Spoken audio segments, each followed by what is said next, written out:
नमस्कार, आप सभी का स्वागत है class 12th next topper humanities पर। मैं सिद्धार्थ पटेल आप सभी बच्चों का बहुत ही जोरों शोरों से स्वागत करता हूं। आज यह वीडियो आप लोगों के लिए बहुत काम की होने वाली है, क्योंकि मैं आपको मोस्ट इंपॉर्टेंट टॉपिक्स बताने वाला हूं जो कि आपसे आपके हाफ ईयरली एग्जामिनेशंस में पूछे जाएंगे। तो अगर हम आगे बढ़े तो जैसा कि आप जानते हो आपकी दो किताब है। पहली किताब कंटेम्पररी वर्ल्ड पॉलिटिक्स के ये 7 चैप्टर हैं। इन 7 चैप्टर में से मैं ये मानता हूं कि 4 चैप्टर आपके हाफ ईयरली में आ रहे होंगे। अब किसी स्कूल में पूरे के पूरे 7 आएंगे, किसी स्कूल में 2 ही आएंगे, किसी स्कूल में हो सकता है 1 भी ना आए। लेकिन अभी मैं ये अज्यूम कर रहा हूं कि ये आधी किताब आपके स्कूल में हाफ ईयरली एग्जामिनेशन में पूछी जा रही होगी। तो जरा समझते हैं कि कौन कौन से इंपॉर्टेंट टॉपिक्स हैं जो कि आपसे आपके हाफ ईयरली एग्जामिनेशन में पूछे जा सकते हैं। सबसे पहले अगर हम बात करें तो एंड ऑफ बायपोलैरिटी की करेंगे। एंड ऑफ बायपोलैरिटी से ये 4 सवाल या ये 4 टॉपिक से आपको सवाल बनेंगे। सबसे पहला फीचर्स ऑफ सोवियत सिस्टम, दूसरा disintegration of Soviet union and it's consequences. Soviet union का डिसइंटीग्रेशन क्यों हुआ, उसके क्या कॉन्सिक्वेंसेस थे। ठीक है, what is shock therapy, shock therapy क्या था और उसके कॉन्सिक्वेंसेस क्या थे। और India's relation with the post communist country. अगर इन 4 में से भी आप पूछोगे कि सर कोई 3 मोस्ट इंपॉर्टेंट बताओ, तो ये 3 और बहुत ज्यादा इंपॉर्टेंट है। इन 3 में से आपको कोई एक सवाल आपके पेपर में जरूर देखने को मिलेगा। 110% में गारंटी से बोल रहा हूं। आगे बढ़ते हैं तो अगला चैप्टर है contemporary centers of power. Contemporary centers of power से कुछ इस तरीके के सवाल आपको आपके पेपर में देखने को मिलेंगे। सबसे पहला, European Union as a super national organisation from economic to political, कि कैसे यूरोपियन यूनियन एक इकोनॉमिक यूनियन से एक पॉलिटिकल यूनियन में कन्वर्ट हो गया, ये क्वेश्चन हो सकता है। ठीक है, यूरोपियन यूनियन का पॉलिटिकल, इकोनॉमिक और मिलिट्री इंफ्लुएंस क्या है पूरे वर्ल्ड में, वो हो सकता है। आसियान वे क्या है और आसियान के फीचर्स क्या है। ASEAN as a contemporary centers of power. ठीक है, comparison of European Union with that of ASEAN और rise of China and its policies, की कौन कौन सी पॉलिसीज की वजह से चाइना का राइज हुआ है। इनमें से आप जरूर देखिएगा कि आपको एक क्वेश्चन देखने को जरूर मिलेगा।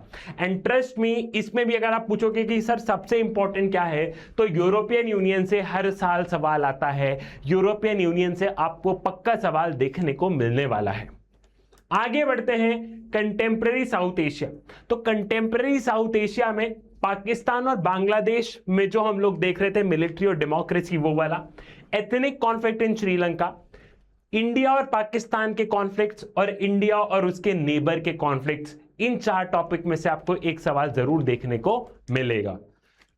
बात करते हैं इंटरनेशनल ऑर्गेनाइजेशन की, तो यहां पर यूनाइटेड नेशंस में कौन कौन से रिफॉर्म्स होने चाहिए, इंडिया कौन कौन से रिफॉर्म चाहता है और यूनाइटेड नेशंस का इवोल्यूशन कैसे हुआ। तो यहां पे आपको ये टॉपिक देखने को मिलेगा, जिसमें से कि बहुत इंपॉर्टेंट है India and the UN reforms. India क्या क्या रिफॉर्म्स चाहता है यूएन में, इंडिया क्यों चाहता है कि हमें परमानेंट सीट मिले। अब आते हैं अपन दूसरी किताब पे।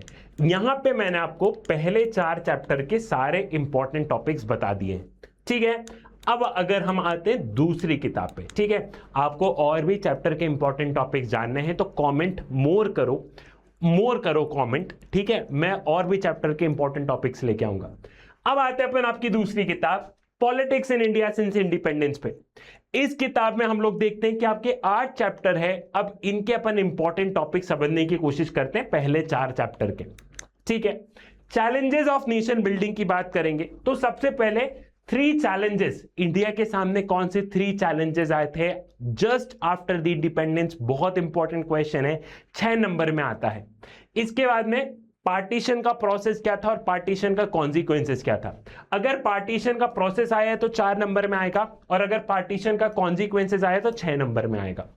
स्टेट रीऑर्गेनाइजेशन कमीशन 4 नंबर में बहुत बार ये भी पूछा जाता है। तो ये 3 टॉपिक बहुत इंपॉर्टेंट हो जाते हैं आपके लिए। इसके बाद में आगे बढ़ते हैं तो era of one party dominance. यहां पर हम लोग देखते हैं problem face by election commission. Election commission के सामने कौन सी प्रॉब्लम फेस की गई थी पहला जनरल इलेक्शन के दौरान, ठीक है।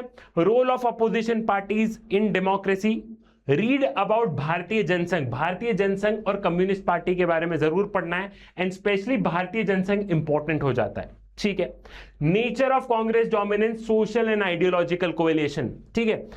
कांग्रेस का डोमिनेंस का क्या नेचर था, साथ ही साथ कांग्रेस को क्यों सोशल एंड आइडियोलॉजिकल कोएलिशन बोलते हैं, यह भी इंपॉर्टेंट हो जाता है। पॉलिटिक्स ऑफ प्लान डेवलपमेंट पर आते हैं, तो पॉलिटिक्स ऑफ प्लान डेवलपमेंट में प्लानिंग कमीशन क्या है, first and second 5 year plan क्या है, और 2 मॉडल्स ऑफ डेवलपमेंट जो कि कैपिटलिस्ट और सोशलिस्ट मॉडल है, इनके बारे में आपसे पूछा जाएगा। आगे बढ़ते हैं इंडियाज एक्सटर्नल रिलेशंस में, तो नॉन अलाइनमेंट क्या है, इंडिया चाइना रिलेशंस और इंडिया पाकिस्तान रिलेशंस हमारे लिए इंपॉर्टेंट हो जाते हैं। तो ये मैंने तुम्हें सारे इंपॉर्टेंट टॉपिक्स बताए हैं। तुम अपने हाफ ईयरली एग्जामिनेशंस में इन टॉपिक से सवाल जरूर देखोगे, अपने हाफ ईयरली एग्जामिनेशन में इन टॉपिक से सवाल जरूर देखोगे। मुझे कमेंट करके बताओ तुम्हारा हाफ ईयरली एग्जामिनेशन कब है, मैं बहुत सारे वीडियोस और लेके आऊंगा, स्ट्रैटेजीज बताऊंगा तुम्हें, और हम साथ में मिलकर तुम्हारे एग्जाम में पूरे नंबर लेके आएंगे। सो पॉलिटिकल साइंस में डरने की नहीं है बात, क्योंकि सिद्धार्थ पटेल है तुम्हारे साथ। चाणक्य नीति से लेकर राजनीति तक तुम्हें जो चाहिए सब कुछ है मेरे पास। A big heart for all of you. Tata, bye bye, love you all and wish you very very very all the best for your examination.